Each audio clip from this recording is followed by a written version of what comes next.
My channel और आप देख रहे हैं study flux an educational channel. यहाँ पे आपको महत्वपूर्ण सामान्य ज्ञान, today top GK and current affair Hindi से अवगत कराया जाएगा, जो 22 मार्च 2024 से संबंधित है ना। और आज है 22 मार्च 2024। तो 22 मार्च 2024 से संबंधित जितने भी सामान्य ज्ञान करंट अफेयर के प्रश्न बन सकते थे, हमने इस वीडियो में लाने का प्रयत्न किया है ना, और लाया है।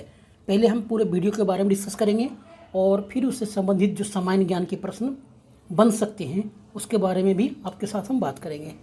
ठीक है, वीडियो के अंत में हम 21 मार्च के जो करंट अफेयर था उनके एक लाइन में हम उसका रिवीजन करेंगे।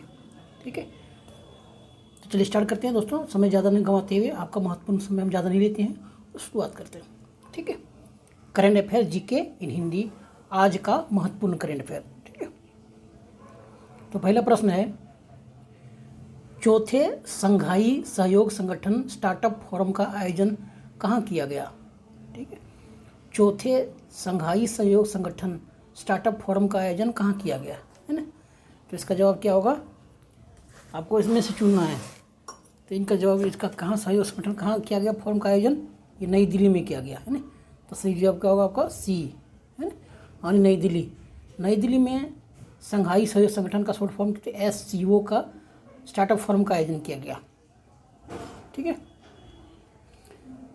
संघाई सहयोग संगठन SCO स्टार्टअप फोरम का चौथा संस्करण 19 मार्च को नई दिल्ली में आयोजित किया गया। इस बैठक में SCO के सभी सदस्य देशों के प्रतिनिधियों ने भाग लिया।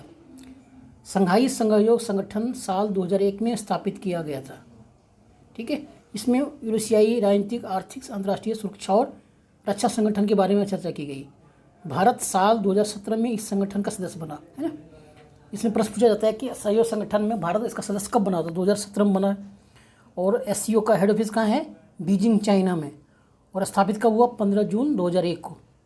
इसके देश कौन कौन है, रसिया, चाइना, कजाकिस्तान, उज्बेकिस्तान, किर्गिस्तान और तजिकिस्तान। ठीक है, आगे बढ़ते हैं। भारतीय कृषि अनुसंधान परिषद ने कृषि क्षेत्र में नई तकनीक के लिए किसके साथ समझौता किया है।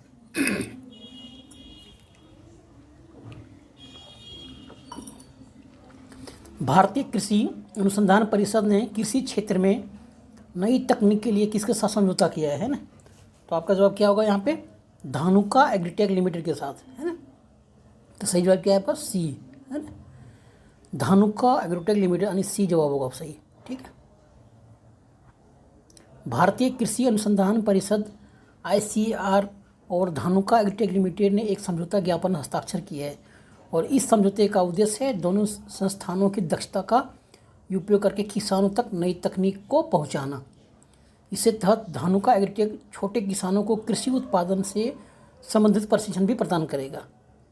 ठीक है, अगला पॉइंट है, हाल ही में किसे पश्चिम बंगाल के लिए पुलिस महानिदेशक के रूप में नियुक्त किया गया। हाल ही में किसे पश्चिम बंगाल के नए पुलिस महानिदेशक के रूप में नियुक्त किया गया। तो सही जवाब क्या होगा, संजय मुखर्जी है ना।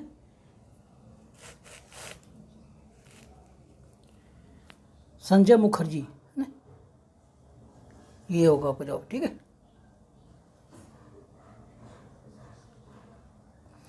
भारत के चुनाव आयोग ने हाल ही में पश्चिम बंगाल के नए पुलिस महानिदेशक यानी DGP के रूप में संजय मुखर्जी को नियुक्त किया है।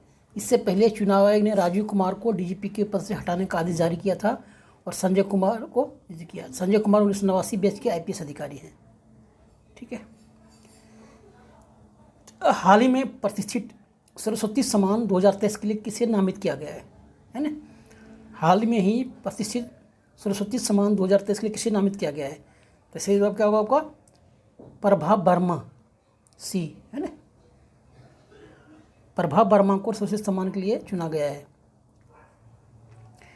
प्रसिद्ध कवि और साहित्यकार प्रभा वर्मा को उनके काव्य उपन्यास रौद्र सात्विकम के लिए के बिड़ला फाउंडेशन द्वारा प्रतिष्ठित सरस्वती सम्मान 2025 से सम्मानित किया जाएगा।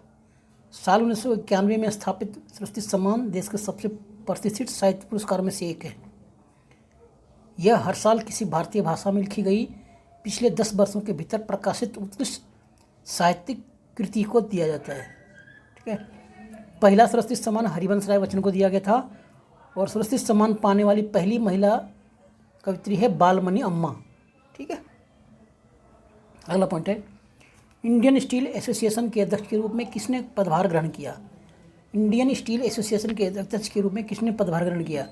सही क्या आपका ना आपका कौन सा है, ये नवीन जिंदल है ना। सही जवाब होगा आपका ये नवीन जिंदल। ठीक है, जिंदल स्टील एंड पावर के चेयरमैन नवीन जिंदल ने तत्काल प्रभाव से इंडियन स्टील एसोसिएशन के अध्यक्ष के पद में पदभार ग्रहण किया है। इंडियन स्टील एसोसिएशन ने एक बयान में कहा कि जिंदल ने दिलीप ओमान का स्थान लिया है। साथ में है ना एक ये जीके वाला है, कोटक महिंद्रा बैंक ने कोटक सिक्योरिटी के वर्तमान एमडी और सीईओ जयदीप हंसराज को वन कोटक का ग्रुप प्रेसिडेंट नियुक्त किया है। ठीक है, अगला पॉइंट है भारतीय मूल के लियो वराडकर किस देश के प्रधानमंत्री थे जिन्होंने हाल में इस्तीफा दे दिया। भारतीय मूल के लियो वराडकर किस देश के प्रधानमंत्री थे जिन्होंने हाल में इस्तीफा दे दिया। तो कहाँ के थे, आयरलैंड के, है ना। आयरलैंड के प्रधानमंत्री थे जिसने अपने पद से इस्तीफा दे दिया। भारतीय मूल के लियो वराडकर ने आयरलैंड के प्रधानमंत्री के पद से इस्तीफा दे दिया है और सत्तारूढ़ फाइन गेल घाटी पार्टी के नेता के रूप में पद छोड़ दिया। वराडकर साल 2017 में देश के पहले समलैंगिक प्रधानमंत्री और पद संभालने वाले सबसे कम उम्र के व्यक्ति बने थे।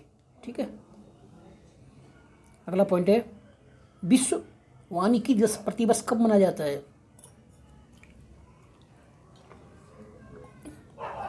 विश्व वानिकी दिवस प्रतिवर्ष कब मनाया जाता है। विश्व वानिकी दिवस हर साल 20 मार्च को मनाया जाता है ना। बी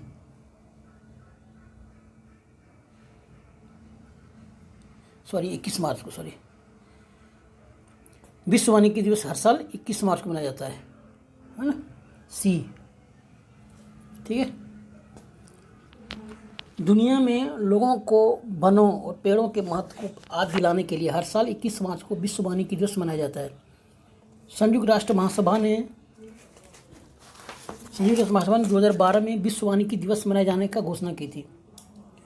ठीक है, और विश्व वानिकी दिवस 2024 का थीम है वन और नवाचार, बेहतर दुनिया के लिए नए समाधान, forest and innovation, new solution for a better world, है ना। और कुछ दिन के नाम जान लेते हैं। 13 मार्च को धूम्रपान निषेध दिवस, 14 मार्च को विश्व किडनी दिवस, विश्व मानव विज्ञान दिवस, ठीक है। 15 मार्च को विश्व उपभोक्ता अधिकार दिवस, 16 मार्च को विश्व राष्ट्रीय टीकाकरण दिवस, 17 मार्च को सेंट पैट्रिक दिवस, 18 मार्च को आयुष निर्माण दिवस, है ना। ये सब आपको जीके से संबंधित है, ये सभी चीज़ें आपको जानना बहुत ज़रूरी है। ठीक है, 8वां हाल पॉइंट है हाल ही में कौन सी राज्य सरकार ने पीएम श्री योजना लागू करने के लिए सहमत हुए। कौन सरकार हाल में कौन सी राज्य सरकार पीएम श्री योजना लागू करने के लिए सहमत हुए हैं। तो ये सही जवाब क्या होगा, तमिलनाडु, है ना। तमिलनाडु सरकार पीएम श्री योजना लागू करने के लिए सहमत हो गए हैं। ठीक है, अगला पॉइंट है हाल ही में किसे संगीत कलानिधि पुरस्कार से सम्मानित किया जाएगा। हाल ही में किसे संगीत कलानिधि पुरस्कार से सम्मानित किया जाएगा। तो सही जवाब क्या होगा, सी, टी.एम. कृष्णा, है ना। सी होगा, टी.एम. कृष्णा को संगीत कलानिधि पुरस्कार से सम्मानित किया जाएगा। ठीक है, 10वां और अंतिम प्रश्न हाल ही में भारत का पहला आयुर्वेदिक कैफे कहाँ खुला। हाल ही में भारत का पहला आयुर्वेदिक कैफ़े कहाँ खुला। तो ये नई दिल्ली में खोला गया, है ना। सही जवाब क्या होगा, बी, नई दिल्ली में खोला गया भारत का पहला आयुर्वेदिक कैफ़े। ठीक है दोस्तों, आज का वीडियो समाप्त हो गया। हम कल के जो महत्वपूर्ण प्रश्न थे उसके हम रिवीजन एक बार फिर से करेंगे, है ना। जैसे स्टार्टअप महाकुंभ का आयोजन कहाँ किया गया है, नई दिल्ली में। रूस में भारत के नए राजदूत के रूप में किसे नियुक्त किया गया, विनय कुमार को। वर्ल्ड हैप्पीनेस डे रिपोर्ट 2024 के अनुसार दुनिया का सबसे खुशहाल देश कौन है, फिनलैंड। हाल ही में खाद्य और प्रसंस्करण उद्योग मंत्रालय का अतिरिक्त प्रभार किसे दिया गया, विज्ञान मंत्रालय किरेन रिजिजू को। ठीक है, इसरो ने गगनयान क्रू की सहायता के लिए कौन सा ऐप लॉन्च किया, सखी।